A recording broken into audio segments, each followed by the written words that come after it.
সুপ্রিয় চাকরি প্রত্যাশী ভাই বোনেরা, আসসালামু আলাইকুম। তো প্রধানমন্ত্রী কার্যালয়ে বিশাল একটি সার্কুলার প্রকাশিত হয়ে গেল। এটা সর্বমোট 117 জন লোক এখানে নিবে। সর্বমোট বাংলাদেশ থেকে আপনার যারা শুধুমাত্র অষ্টম শ্রেণী পাশ করেছেন, এসএসসি পাশ করেছেন, ইন্টারমিডিয়েট পাশ করেছেন এবং অনার্স মাস্টার্স কমপ্লিট করেছেন, সকলে এখানে আবেদন করার সুযোগ থাকছে। বাংলাদেশের 64 জেলা থেকে এই যে প্রধানমন্ত্রী কার্যালয়, বিশাল একটি ভালো সার্কুলার, সম্পূর্ণ সরকারি এবং প্রধানমন্ত্রী কার্যালয় ব্যবসা কমপ্লেক্সে কিন্তু এই নিয়োগ বিজ্ঞপ্তিটি প্রকাশিত হয়েছে। এটি 23শে জুন 2026 তারিখে এই সার্কুলারটি একেবারে আপডেট নতুন। এই সার্কুলারে আপনারা কীভাবে আবেদন করবেন এবং কোন পদে কতজন লোক নিবে সেটি আমি দেখাই দিব। তো এইটা কিন্তু বাংলাদেশের 64 জেলা থেকে সকলে আবেদন করতে পারবেন। তো বিস্তারিত আলোচনা করার পূর্বে আপনাদের কাছে ছোট্ট একটি রিকোয়েস্ট থাকবে, আপনারা যারা আমাদের অল নিউজ অনলাইন বিডিএ যে ভেরিফাই ইউটিউব চ্যানেল, এই চ্যানেলটিকে এখনও নতুন দর্শক সাবস্ক্রাইব করেননি, অবশ্যই দেখেন। সাবস্ক্রাইব লেখা একটি বাটন আছে, এখানে ক্লিক করে সাবস্ক্রাইব করে দেবেন এবং পাশে থাকা বেলকনটা অল করে দিবেন।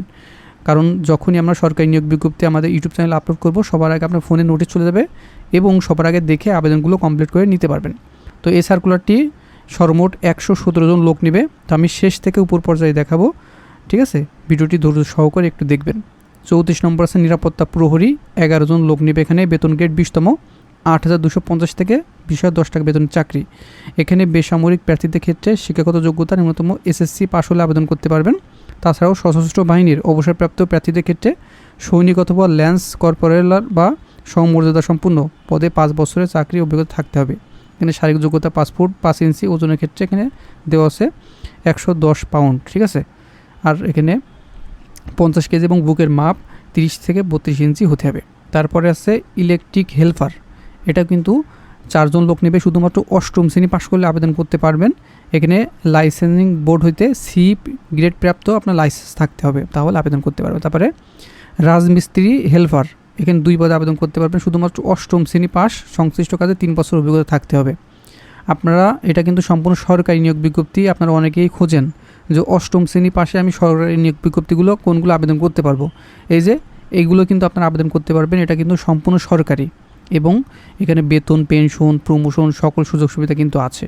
আর এটা কিন্তু প্রধানমন্ত্রী কার্যালয়ে চাকরি, খুব ডিমান্ডফুল চাকরি, আবেদন করবেন সকলে, ঠিক আছে? আর এটা কিন্তু সার্ভিস বয় নিবে 2 জন, অষ্টম শ্রেণী পাস সহ সংশ্লিষ্ট কাজে 1 বছর অভিজ্ঞতা। আর এখানে মালি নিবে 2 জন, অষ্টম শ্রেণী পাস সহ পেশাগত কাজে 2 বছর অভিজ্ঞতা হলে আবেদন করতে পারবেন। তারপরে প্লাম্বার সহকারী নিবে 2 পদে, অষ্টম শ্রেণী পাস এখানে লাগবে। তারপরে ডিসপাস রাইডার নিবে 2 পদে, এসএসসি পাস সহ মোটর সাইকেল চালানোর দক্ষতা থাকতে হবে। এটা কিন্তু আপনারা ট্রাই করতে পারেন। তারপরে কুক নিবে 2 জন, অষ্টম শ্রেণী পাস সহ সংশ্লিষ্ট কাজে 2 বছর অভিজ্ঞতা থাকতে হবে। তারপরে রাজমিস্ত্রি নিবে 2 জন, অষ্টম শ্রেণী পাস এবং সংশ্লিষ্ট কাজে 3 বছর অভিজ্ঞতা থাকতে হবে।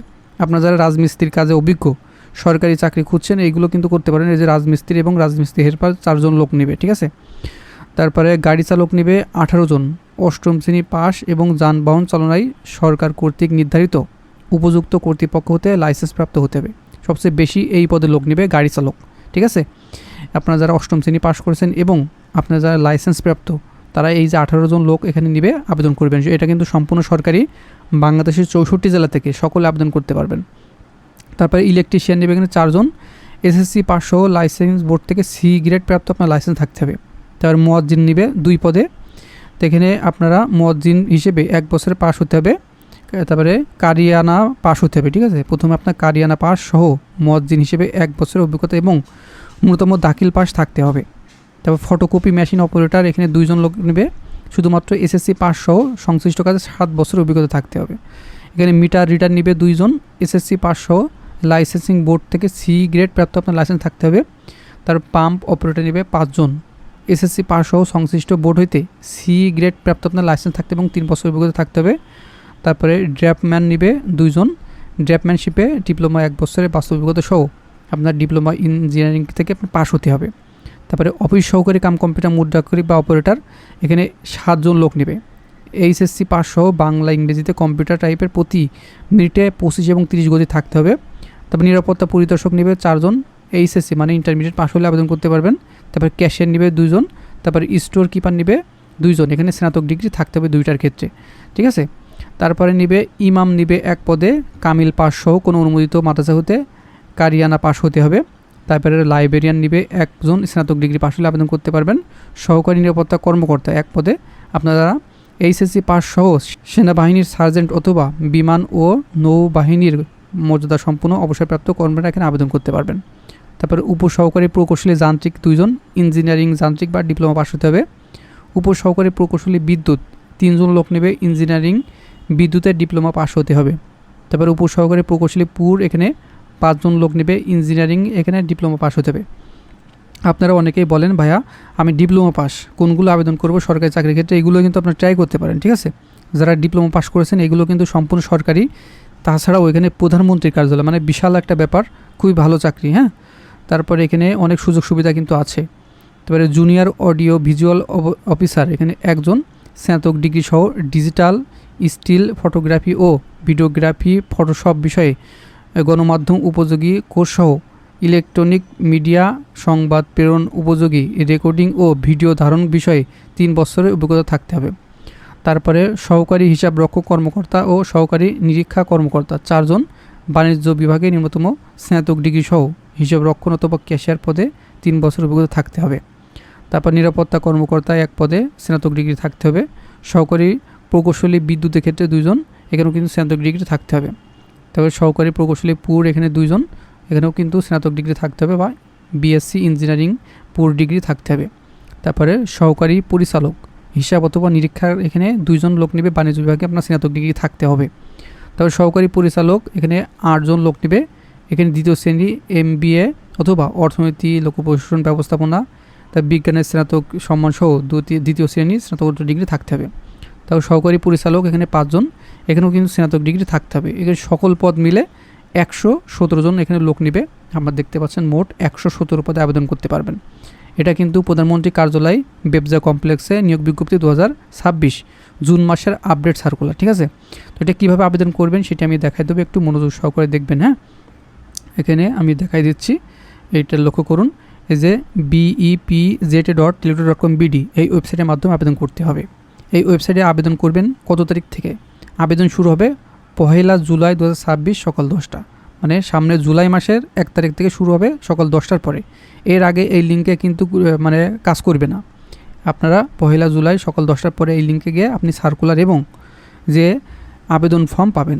এখন কিন্তু আগে কিন্তু এটা ওপেন হবে না বা এখানে সার্কুলার পাবেন না, সেই জন্য আপনারা 1 জুলাই 2026 সকাল 10টার পরে এখানে গিয়ে আবেদন শুরু করে দিবেন। তারপরে 30 জুলাই বিকাল 5টায় কিন্তু এটি শেষ হয়ে যাবে। সেজন্য 1 জুলাই আবেদন শুরু হলে আপনারা অবশ্যই 25 জুলাইয়ের আগে অবশ্যই আবেদনটি কমপ্লিট করে নেবেন, কারণ শেষের দিকে আবেদন করলে সার্ভারের সমস্যা দেখা দেয়, অনেক সমস্যার সম্মুখীন হতে হয়। আর এখানে শুধুমাত্র আবেদন করে বসে থাকলে হবে না, অবশ্যই আপনার পেমেন্ট করতে হবে, ঠিক আছে। এখানে উল্লেখ করে দিয়েছে পরীক্ষার ফি বাবদ সার্ভিস চার্জ ভ্যাট মোট এখানে কাটবে। 1 নম্বর আছে 223 টাকা, 2 নম্বর আছে 112 টাকা এবং 3 নম্বরে যেগুলো আছে কুক, ডিসপাচ রাইটার, প্লাম্বার, সহকারী মালি, সার্ভিস বয়, রাজমিস্ত্রি, হেল্পার, ইলেকট্রনিক্স হেল্পার, নিরাপত্তা প্রহরী, এখানে শুধুমাত্র 56 টাকা খরচ হবে। তার সকল ক্যাটাগরি পদের ক্ষেত্রে এখানে অনগ্রসর প্রার্থীদের ক্ষেত্রে শুধুমাত্র 56 টাকা খরচ হবে, ঠিক আছে। আপনার যারা 8ম শ্রেণী পাস করেছেন তারা এখানে শুধুমাত্র 56 টাকা খরচ হবে আপনার অনলাইনের ক্ষেত্রে। আর যারা স্টোর কিপার, ক্যাশিয়ার, নিরাপত্তা পরিদর্শক, অফিস সহকারী cum computer operator, draughtsman, pump operator, meter reader, photocopy machine operator, মুয়াজ্জিন, ইলেকট্রিশিয়ান, গাড়ি চালক, মিস্ত্রি, এগুলো 112 টাকা খরচ হবে। এইগুলো অবশ্যই আপনার পরীক্ষার ফি বাবদ টেলিটক চার্জ লাগে। আর যেখান থেকে আবেদন করবেন সে কম্পিউটার দোকানে আলাদা করে তার চার্জ দেওয়া লাগে। সেক্ষেত্রে আপনার প্রত্যেকটা আবেদনের ক্ষেত্রে 120 থেকে 220 টাকার মতো খরচ হয়, ঠিক আছে। এগুলো মাথায় রেখে যে কোনো কম্পিউটার দোকান থেকে আপনার আবেদনগুলো কমপ্লিট করে নেবেন। আর এই বিষয় নিয়ে আপনার যদি আর কোনো তথ্য জানার থাকে অবশ্যই এই ভিডিও কমেন্ট বক্স আছে, আপনার সমস্যাটি লিখে দিবেন, আমি পরবর্তীতে আপনার সমস্যাটি সমাধান করার চেষ্টা করব। তো আমি এই ভিডিওতে আলোচনা করেছি প্রধানমন্ত্রী কার্যালয় নিয়োগ বিজ্ঞপ্তি 2026 নতুন আপডেট সার্কুলার নিয়ে। এখানে সর্বমোট 117 জন পদে নিয়োগ বিজ্ঞপ্তি প্রকাশিত হয়েছে এবং এটা কীভাবে আবেদন করবেন সেই বিষয়ে দেখাই দিয়েছি এবং কোন লিঙ্কে আবেদন করবেন সেটাও দেখা দিয়েছি এবং আবেদন ফি কত টাকা লাগবে সেটাও এই ভিডিওতে আমি বিস্তারিত আলোচনা করেছি। এক কথায় এই ভিডিও দেখলে আপনি কীভাবে আবেদন করবেন, কোনটাতে কত চার্জ লাগে আপনি দেখে নিতে পারবেন। তাছাড়াও আপনি যদি আমাদের এই যে all news online BD YouTube channel নতুন দর্শক হয়ে থাকেন অবশ্যই চ্যানেলটিকে সাবস্ক্রাইব করে দেবেন। তো বন্ধুরা ভালো থাকবেন, সুস্থ থাকবেন, দেখা হবে নেক্সট আকর্ষণীয় জব সার্কুলার এবং শিক্ষামূলক তথ্য নিয়ে।